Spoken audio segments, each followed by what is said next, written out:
everyone, this is Parveen. Today we are on the first session of class 8, Geography chapter 3, Biotic Resources.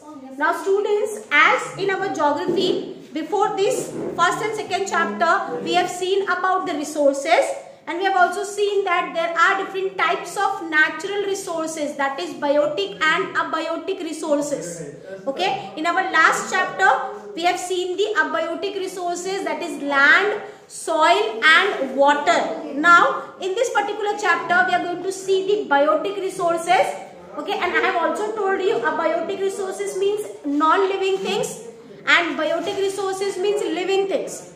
So in our last chapter we have learned about the abiotic resources, that is non-living things like land, water, soil. In this chapter, we are going to learn about the biotic resources like plants and animals, natural vegetation and wildlife. So this particular chapter contains about all the natural vegetation which we have and all the wild animals which we have. So now when we talk about the biotic resources, natural vegetation and wild animals, first we will see what do we mean by natural vegetation. Natural vegetation means the group of plants which have developed without human interference. Okay, and these are called, these vegetations, these plants are called, these trees are called as natural vegetation. The very best example was forest.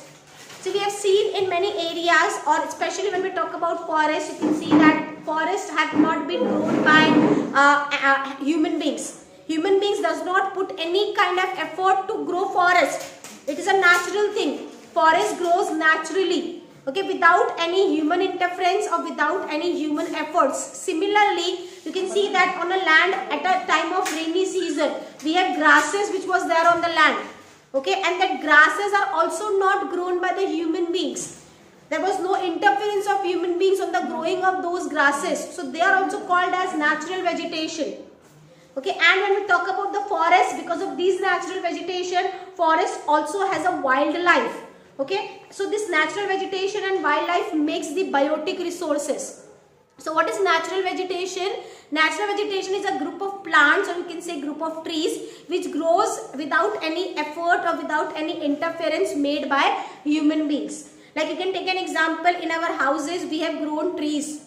Okay, we have grown different trees like mango trees. We can have mango trees. We can have roses. Okay, flower pots we have. Okay, so these different kinds of plants which we have in our houses, which has been grown because of human effort. Because we put an effort, we grow that plants. We give water to those plants. That is why those plants have been grown. So they are not called as natural vegetation.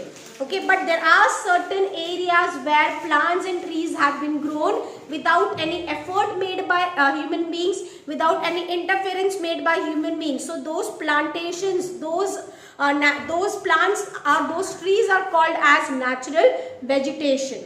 Now when we talk about natural vegetation, there are different factors which is responsible for growing these natural vegetation, for growing these trees. Now what are those factors? Like climate, relief, soil and precipitation.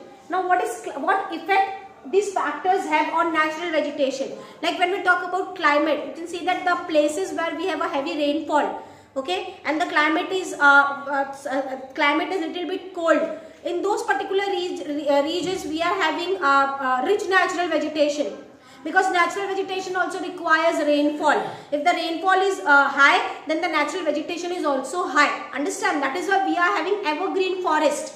Evergreen forest means where in a year where mostly they have a rain, because of which natural vegetation or plantation was very rich in those areas. Okay. Then when we talk about the relief or soil, okay, natural vegetation requires a certain relief, a certain pattern of the land and the pattern of the soil, which help those natural vegetation to grow faster. And at the same time, precipitation, that means temperature also has an effect on plants, or temperature also has an effect on natural vegetation. If temperature is high, then natural vegetation will not grow so fast. The trees will not be we will not have a tall trees. Okay, so over here we can see that natural vegetations are affected by climate, soil and precipitation, that means temperature. Okay, so now when we talk about the natural vegetation, this natural vegetation are the part of biosphere. Now what is biosphere? Biosphere means when we live in a world, in this world we depend upon each other. We are the life supporting system of each other. Like plants depends upon us to grow. In a similar way, we depends upon the plants for our food, like vegetables and fruits which we are having, food grains which we are having. We also depends upon the animals. Okay, animals depends upon the plants. Like that, we are interconnected or interrelated. And this interconnection and interrelated part is called as biosphere. Okay, we are the part of biospheres. Human beings, plants, animals, all the natural vegetations, they are the part of biosphere. Now, when we talk about biosphere, biosphere can be divided into three. That is the lithosphere, land, hydrosphere, water, atmosphere, air. Lithosphere, land contains soil. Okay, land also contains many small insects. Land contains different three layers which we have learned in our last chapter.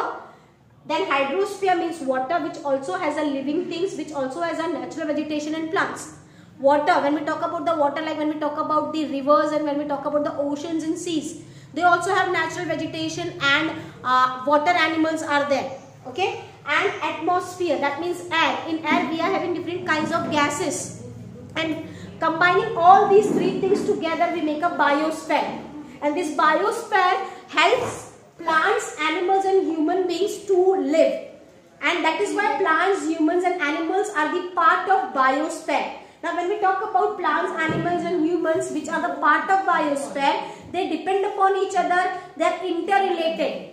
Okay, like we have seen the biosphere. If you see the pyramid of the biosphere, you can see that plants depends upon human beings to grow, or plant depends upon the hydrosphere, atmosphere to grow, because plants requires rain and air or temperature.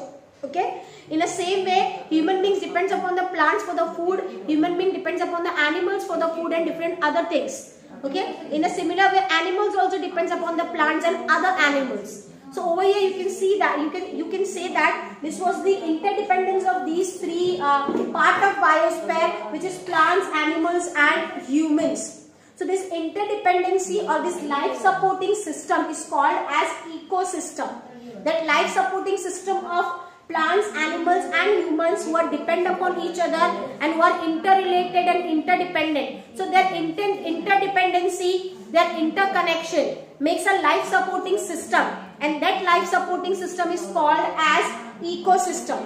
Now when we talk about animals and plants, we have 10 lakhs varieties of animals and 3 lakhs varieties of plants in the whole world. Okay, so this is all about the natural vegetation. Now when we talk about natural vegetation can be classified into three.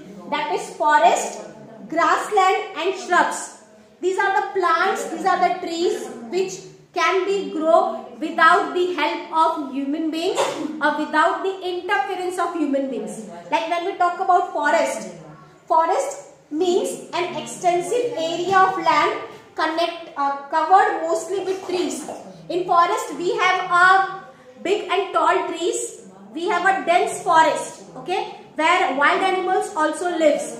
So forest is a place where trees or plants have been grown without any interference of human beings. Secondly, we have grasslands. There are certain regions in the world that is covered with thick green grass, like Poland and Australia. Over there you can say that these land or these regions are covered with thick green grasses, which is called as grasslands. Third one is shrubs, means woody plants smaller than trees. Like marshland, when we talk about the marshland, okay, we can say that there are small trees but they are not having so much of height. That is why they are called as shrubs. So these are the three different types of natural vegetation which we are going to learn in our next session. So I hope you have understood whatever I have taught you today. Next session we are going to see different types of natural vegetation, that is forest, grassland and shrubs. Okay, till then, thank you.